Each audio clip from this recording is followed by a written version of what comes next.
बिहार की सियासत में एक बार फिर चिराग पासवान की भूमिका महत्वपूर्ण हो गई है। सबकी निगाहें लोजपा पर है रामविलास। कारण ये है कि एनडीए में रहते हुए भी चिराग जो एटीट्यूड दिखा रहे हैं उससे बहुत लोगों की घबराहट बढ़ गई है। चिराग बिहार में कानून व्यवस्था को लेकर जिस तरह नीतीश कुमार को घेर रहे हैं उससे यह नहीं लगता है कि वो एनडीए के साथ है। केंद्रीय मंत्री और हिंदुस्तानी आवाम मोर्चा सेक्युलर के नेता जीतन राम मांझी बिहार की राजनीति में एनडीए के प्रमुख किरदार है। मांझी ने चिराग पासवान द्वारा बिहार में कानून व्यवस्था की स्थिति के संबंध में नीतीश कुमार के खिलाफ बार बार सवाल उठाने पर उनकी तुलना महाभारत के अभिमन्यु से की है, ये कहते हुए कि युवा नेता कभी कभी शासन की जटिलताओं को पूरी तरह नहीं समझ पाते।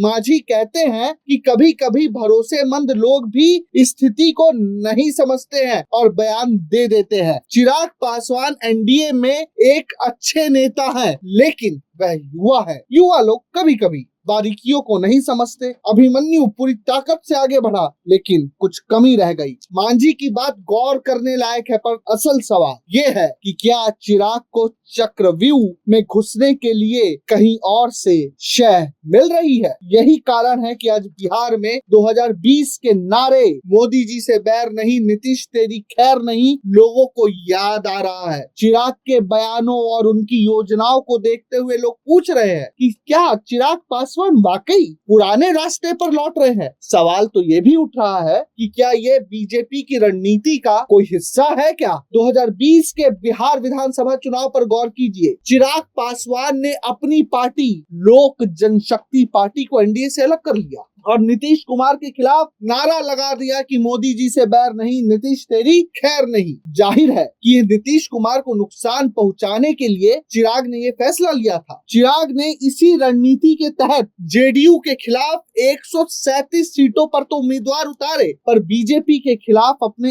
एक भी प्रत्याशी को खड़ा नहीं किया। चिराग की ये रणनीति काम कर गई। जेडीयू की सीटें 115 से घटकर 43 4-3 रह गई और अब ये पार्टी एनडीए गठबंधन में छोटा पार्टी, छोटा भाई बनकर रह गई, क्योंकि बीजेपी ने 74 सीटें जीतकर गठबंधन में अपनी स्थिति मजबूत कर ली थी। ये नीतीश कुमार का अपना व्यक्तित्व था कि इतना होने के बावजूद बीजेपी उनको किनारे नहीं लगा सकती। नीतीश को ही फेस बनाकर फिर से बिहार में सरकार बनी। हालांकि इसका नुकसान बिहार में लोजपा को भी झेलना पड़ा। उस टाइम कंबाइंड थी पार्टी, चिराग और उनके चाचा एक साथ। चिराग की पार्टी को केवल एक सीट मिली। जाहिर है कि एनडीए में रहकर चिराग अगर चुनाव लड़ते तो कम से कम दहाई में उनकी सीट रहती, लेकिन नीतीश को कमजोर करने का फायदा उन्हें बाद में केंद्रीय मंत्री के रूप में मिल गया। चिराग का बार बार खुद को प्रधानमंत्री नरेंद्र मोदी का हनुमान बताने और बीजेपी के प्रति अपनी निष्ठा प्रदर्शित करने से ऐसा संदेश गया, कहीं ना कहीं चिराग की ये रणनीति बीजेपी के इशारे पर ही तो नहीं थी।